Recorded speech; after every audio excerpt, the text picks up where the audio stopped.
Salut les disciples de la boxe, c'est Dato. J'espère que vous allez bien. Aujourd'hui, je vais vous parler de mes 12 boxeurs préférés. Attends. Quoi? Tu viens chez moi, tu piques mon intro et en plus tu fais un concept de vidéo que j'ai fait la semaine dernière.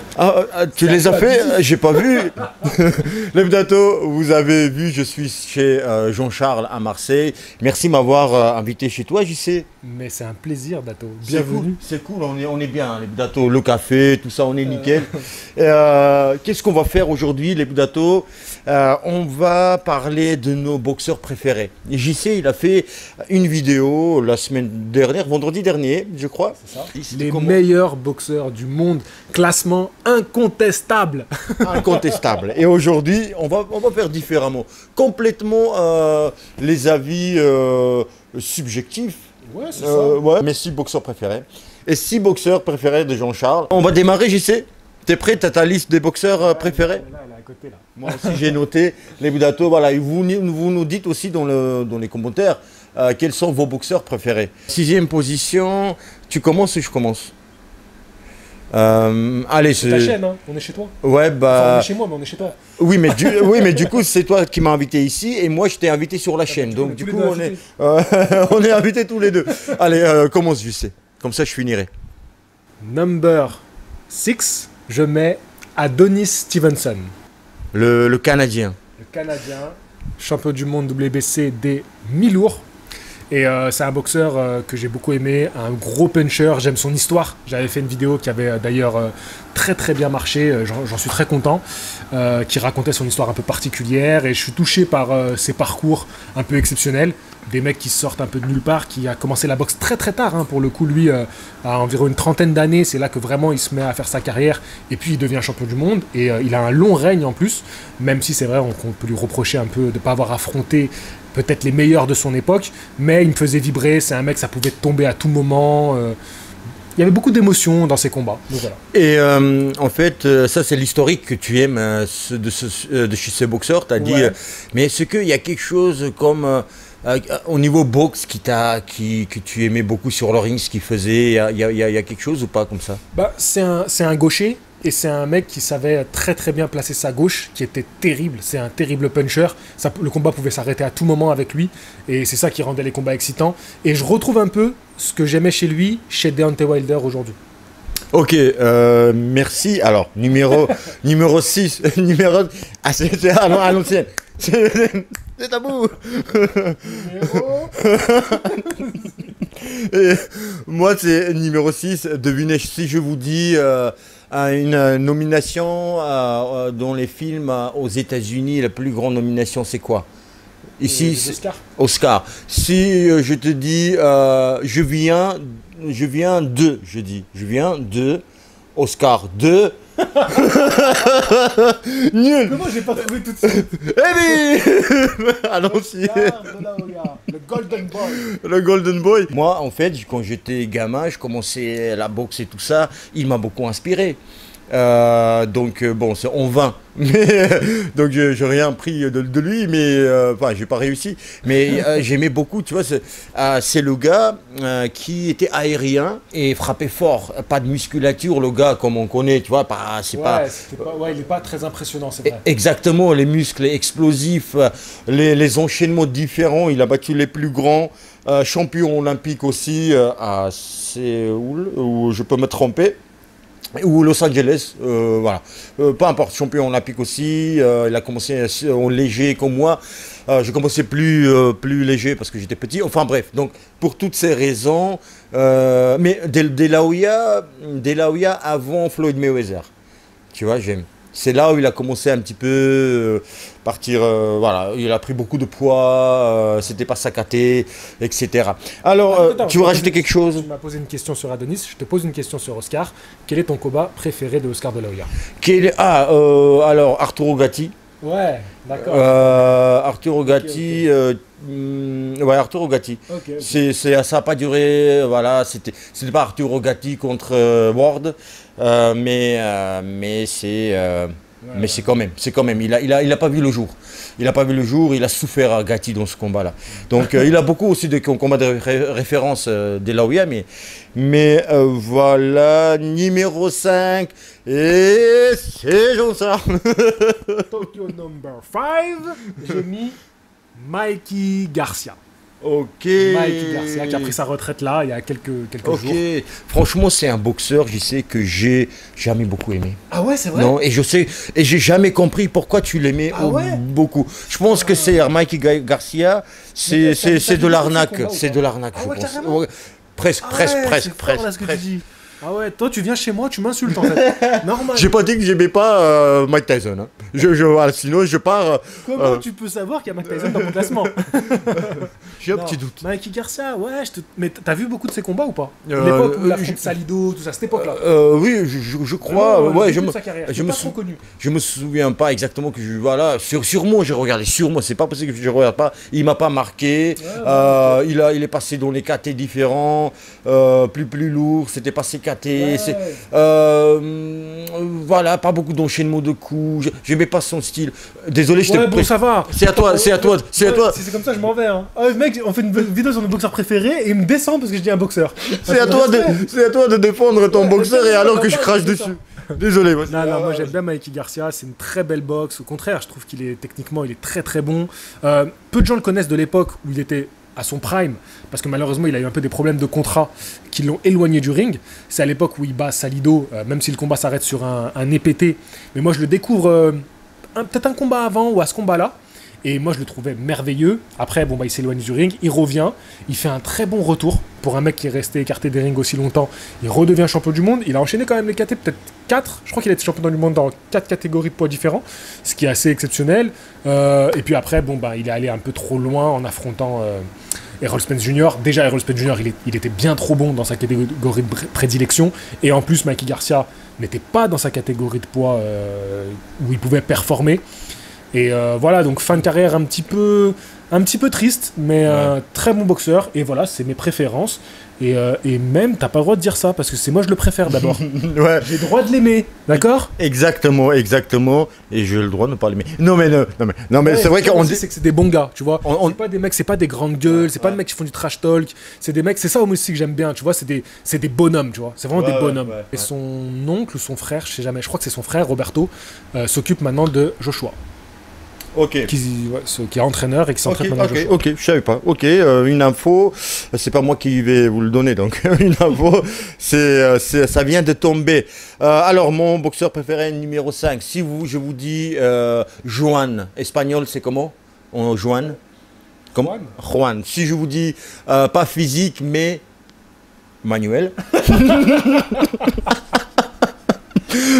Juan Manuel Marquez, le Mexicano, l'un des boxeurs qui boit sa pisse, qui boit son urine, c'est sa passion, c'est vrai, c'est quelqu'un professionnel jusqu'au bout des ongles, et s'il pouvait, apparemment on lui a dit que boire son urine, donc il reste des vitamines, etc., donc s'il pouvait progresser même là, en buvant, gagner quelques vitamines et tout, il le faisait, parce que c'était un fou on travaille sur soi, s'améliorer tout le temps. Il a fait des gros combats. Il finit sa carrière. Je pense pas que c'était Manny Pacquiao, c'était son dernier combat. Faut vérifier. Non, je pense pas. Je sais même pas comment il a fini sa carrière. Tu vois, en fait, c'est la trilogie ils ont fait avec Pacquiao. Où à la fin, Pacquiao, il le met KO à Pacquiao. Des superbes combats. C'est en 2012, ça. C'est en 2012 2012, je crois, le KO. Ah, putain, l'autre. Oh, c'était. Il y a 10 ans. Oh, c'était il y a 10 ans déjà. Putain. Et son combat contre Mayweather. Attends, on est sûr? Ah oui. Mayweather, c'était quand? Ah oui, ça c'était encore avant. C'était avant Pacquiao. C'est mon combat préféré de Juan Manuel Marquez contre Floyd Mayweather. C'est vrai? Parce qu'il se fait bien battre, bien comme il faut, bien dominer. Marquez. Voilà, il fait sa revanche. Alors, franchement, le punch, les punch, enchaînement, agressivité, rien que voir contre le jeune Diaz, tu te souviens? Enfin, donc, on va pas trop épiloguer sur chaque boxeur, sinon on va parler 45 minutes. Et maintenant, on voit pas le temps. On voit pas, j'y sais, avec moi on voit pas le temps Ouais, ça fait passer. 40 minutes qu'on parle, je crois. Alors, et numéro 4, j'y sais, à toi. Ton boxeur préféré. J'ai mis Zab Judah. Parce que Zab Judah. Je confondais avec un autre Zab. Zab Judah. Ah, donc il y en a un. Et j'ai eu la chance de voir son papa à New York. Ah, c'était un quelque chose. À Brooklyn, ça m'a pas beaucoup touché de savoir que c'était son papa. J'ai fait une petite photo avec lui. Ouais, sur Instagram, j'ai vu. Il est en train de manger quand il fait la photo avec moi, donc il fait un peu une tête bizarre. Mais on s'en fout, ça fait un joli souvenir. Donc j'étais content. Zab Judah, alors Zab Judah, je le découvre quand il fait son combat contre Floyd Mayweather. C'est ça qui est intéressant. Ouais, alors qu'il perd. Mais en fait, je vois un mec... déjà, pour une fois, je vois Floyd Mayweather qui craint un peu la puissance de son adversaire. Tu vois, et j'avais jamais vu Floyd Mayweather comme ça, qui respecte... C'est un combat légendaire, on va dire pourquoi. Et ça part un peu dans tous les sens. Je vais dire pourquoi. À un moment donné, ça part même bien en sucette sur le ring, ça monte, ça se bastonne et tout. Il y avait beaucoup de tension entre eux. Et bon, Zab Judah de Brooklyn, un peu fou comme Tyson. c'est vrai, il y a beaucoup de ressemblances entre les deux psychologiquement. C'est-à-dire que c'est des boxeurs qui ont un gros potentiel, qui sont de très bons boxeurs, mais qui psychologiquement qui craquent en fait, qui craquent. Et malheureusement après, bon, la suite de sa carrière, il a connu beaucoup de défaites et contre des adversaires qui, je pense, n'étaient pas vraiment à sa hauteur, mais parce qu'il était plus gérable, un peu comme Tyson finalement. Et où j'aime son... c'est aussi un gaucher, finalement. J'ai pas mal de gauchers dans mon top. Avec un uppercut un uppercut venu de l'espace. Magnifique. C'est un bon puncher. Et ouais, voilà, j'aime bien ce boxeur. Je disais, c'est un combat légendaire entre guillemets, c'est qu'il y en a beaucoup qui disent, si Floyd Mayweather a été en difficulté une fois dans sa carrière, c'était contre Zab Judah. Il y a des knockdowns qui n'étaient pas comptés, il y a des vidéos qui font millions de vues où contre Zab Judah, Mayweather avec son gant, touche le sol, alors que là tu dois être compté, knockdown, etc. Il était en difficulté, vrai ou pas? C'est vrai, mais c'est vrai aussi quand tu revois ce combat, toute la deuxième partie, comment Floyd il s'ajuste pour dominer Zab Judah. C'est vrai. Exceptionnel. Floyd, c'était incroyable. C'est vrai. Je sais maintenant, c'est à moi, numéro 4. Si je vous dis... Bon, Marco Antonio Barrera. Tu penses à qui? Nassim Hamed. Non. Morales. À Marco Antonio Barrera. C'est Marco Antonio Barrera. Moi, je dis les grands adversaires qu'il a eu. Un autre américano. C'est pour moi, c'est des Hagler, c'est Hearn, c'est Roy Reynolds, c'est voilà, cette époque-là de Sugar Ray Leonard, pas Reynolds, c'est autre chose. J'aime beaucoup en fait son intelligence et son agressivité. C'est un boxeur qui pouvait boxer en distance comme en attaque. Son magnifique combat contre, par exemple, tu vois, les boxeurs comme ça, je sais, il y en a les gens qui disent c'est un bagarreur, c'est quelqu'un qui avance. Donc, quelque part, on insulte ces boxeurs-là en disant il n'est pas intelligent. C'est quelque part ça. Alors que si on parle de Nassim Hamed, c'est quelqu'un de très intelligent.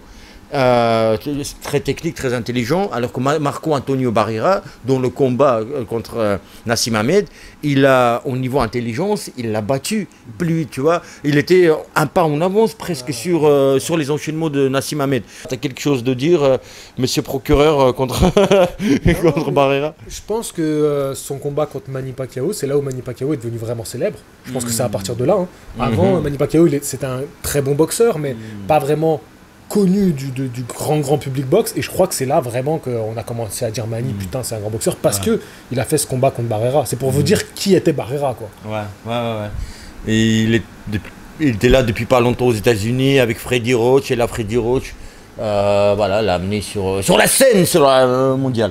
Alors on passe sur numéro 3. Numéro 3. On est ringard de ouf.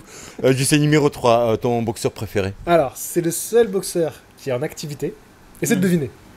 Seul boxeur qui est en activité, essaye de deviner. Dans mon classement. Enfin, je crois. Oui, j'avais deviné hors caméra. Bah non. Moi, j'ai deviné le tien. Tu veux te moucher, Toto? Je sais pas, j'ai un truc dans le nez. Tiens. Non, c'est bon. C'est bon? C'est bon? Ouais, c'est bon. Merci. Ça, je vais couper ça. Tu sais... Action! Abonnez-vous, likez la vidéo. Pendant que j'y réfléchis. Abonnez-vous, likez la vidéo, c'est important. Il faut qu'il atteigne les 10 000 abonnés. Il y est presque. Terence Crawford. Exceptionnel, Je exceptionnel. suis jaloux, j'aurais mis aussi. Là, vrai je suis jaloux, là, je te jure. C'est vrai Ah bah oui, comment j'ai oublié là. Ah, les top 7, je rajoute pour moi là aussi. On l'oublie beaucoup. C'est vrai que c'est un boxeur. Moi, je me rappelle, il y a quelques temps, j'avais fait un sondage sur Box Attitude et il y avait beaucoup de gens qui avaient jamais vu un combat complet de lui. Alors que c'est un mec qui avait déjà unifié les super légers. Enfin, il avait fait des dingueries. Donc, pour moi, c'est le meilleur. Quand il va tabasser Errol Spence Jr., vous allez comprendre. Là, la vérité sera dite sur Terence Crawford. Je sais, franchement, c'est moi qui ai inventé les règles de cette vidéo. Et donc je peux rajouter des trucs. Donc, ça va. Je partage, je prends. Allez, voilà. Non, franchement, je suis jaloux de ne pas penser à lui. Ah oui. J'aime beaucoup. Numéro 3, c'est Eric Morales. Eric Morales. Un autre américain, ça fait 3. Tous de la même période. Mais j'ai adoré cette période. Là, c'est pour un peu les puristes, peut-être. Mais allez voir ces 3 boxeurs américanos, comme j'ai dit. Alors qu'Oscar De La Hoya, il est américain, mais il a aussi des origines américaines. Oh. Eric Morales, pareil, il a fait contre Barrera 3 combats, je crois. Ils ont fait contre Manny Pacquiao, ou peut-être contre. Pacquiao, il est devenu connu contre. Excuse-moi, Pacquiao, il est devenu connu contre Morales. Je crois que c'était. Mais je crois qu'il fait d'abord Barrera. Ah ouais? Je crois qu'il. Vincent nous dira. Vincent, il s'énerve dans sa tête, c'est tellement clair, c'est tellement, tu vois. Il dit, mais comment ça C'est pas vrai, il a une encyclopédie de la boxe à côté. Ouais. Eric Morales, ce qu'il avait en fait, ce que personne aujourd'hui n'a jamais eu, sa droite. En fait, il faisait en bas, on fait avec son gauche aujourd'hui, mais il montre en bas. Comme ça, il va jusque là, tu vois, il va taper, il va taper en bas et à la fin. Il te met en haut. Et ça, on fait beaucoup de boxeurs, notamment aujourd'hui, c'est Canelo, tu vois, il va en bas et après il monte à la fin, tu sais, à la tête. Et là, il faisait avec son bras arrière. Canelo encore, hein? Canelo, c'est encore, hein? C'est encore un dopé. Americano, voilà, c'est ça. Voilà. Viva Mexico. On n'a pas bu, hein. On a juste mangé beaucoup de gras. Si. Et numéro 2, et là on rentre dans un truc sérieux là, je sais. Numéro 2. C'est hyper perso là. Moi, numéro 2, je mets Miguel Cotto. Miguel Cotto, mais c'est vrai qu'on n'a pas dit, c'est pas genre, si le premier, c'est le plus préféré. Non, c'est aléatoire. Moi, j'ai quand même mis dans l'ordre. Pas moi, ok. J'ai réfléchi, j'ai quand même mis dans l'ordre de vraiment mes préférés. Ah, ok. Ouais. Donc c'était qui, pardon? Miguel Cotto. Miguel Cotto, qui est comme son nom indique. Miguel Cotto, qui est un portoricain. Voilà. Et un très bon aussi boxeur amateur, qui a fait les JO, donc il a une bonne pédigrée amateur. Ouais, après, Miguel, il n'a pas un truc qui te fait sauter au plafond dans sa boxe, tu vois, c'est très sobre comme boxe, tu vois, c'est vraiment, c'est du classique, toi, les mains bien hautes, il avance, il travaille sur les jambes, mais quand je disais bonhomme tout à l'heure, lui c'est un vrai bonhomme, c'est la classe, tu vois, c'est le père de famille, c'est un homme droit, c'est un homme qui est toujours au rendez-vous, qui a affronté les meilleurs à leur Jamais meilleurs. En retard, Il a affronté les meilleurs à leurs meilleurs. Il les a pris à chaque fois quand ils étaient les pires. Quand il prend Floyd, quand il prend Manny Pacquiao, c'est des assassins, les mecs qu'il affronte. Et il fait des grands combats. Il y a surtout ce combat, moi, ce qui me touche le plus, quand il perd, quand il connaît sa première défaite contre Margarito, qui est... Très bon boxeur, mais malheureusement... On sait que voilà, c'est un tricheur, qu'il se fait déformer le visage. Voilà, personne ne l'avait déformé comme ça, et qu'après on sait qu'il trafiquait ses gants. Et il voulait pas faire de revanche, parce qu'il voulait pas qu'il se fasse d'argent sur son nom. Et quand il accepte la revanche, il lui donne une leçon. Il change le coach, il prend un coach cubain qui lui met sur les jambes, qui se fait déplacer. Sur les jambes, il fait aucune erreur, il rentre jamais dans son jeu. Puis voilà, c'est un homme qui a la classe. C'est vraiment la classe incarnée. Voilà, jamais un mot plus haut que l'autre. Très respectueux, un homme très digne. C'est le genre d'homme qui nous manque aujourd'hui, presque j'ai envie de dire, dans le monde de la boxe, qui inspire les jeunes à être des hommes droits. Tu vois. C'est ça que j'aime chez ce genre de bonhomme. Et je sais, sinon, dans le ring, quel est l'enchaînement, quelque chose que tu aimes ou le style chez Cotto, quelque chose de particulier? C'est une bonne question. Je dirais pas que c'est... Voilà, comme je dis, son style, c'est assez sobre. Ce que j'aime chez lui, c'est que c'est propre, quoi. Voilà, c'est un mec qui se fait pas endormir par son adversaire. Donc je dirais pas qu'il y a un enchaînement, comme je pourrais le dire avec d'autres boxeurs, qui me touche particulièrement. Mais Travail au corps peut-être et en haut. ouais, il a un peu de travail Au corps et il monte. C'est vrai, mais moi ce qui m'a marqué, c'est voilà, c'est ce travail, c'est ce qu'il a fait contre Margarito, de jamais se laisser endormir, parce que Margarito c'est un bon boxeur quand même, comme tu l'as dit, très bon boxeur, et il fallait pas se faire avoir la deuxième fois, parce qu'il peut y avoir beaucoup d'émotions quand tu as une revanche à prendre comme ça. Tu sais, tu peux te laisser embarquer par des émotions. Et ce que j'ai aimé, c'est comme tu as dit, changement d'entraîneur, boxe cubain, il est sur les jambes, tout en déplacement, tout en sobriété. Exceptionnel. Franchement, là, on parle de Margarito, il n'est pas dans nos listes. Mais si vous regardez les combats avant, c'est que les combats stars de Margarito, c'est un boxeur extraordinaire.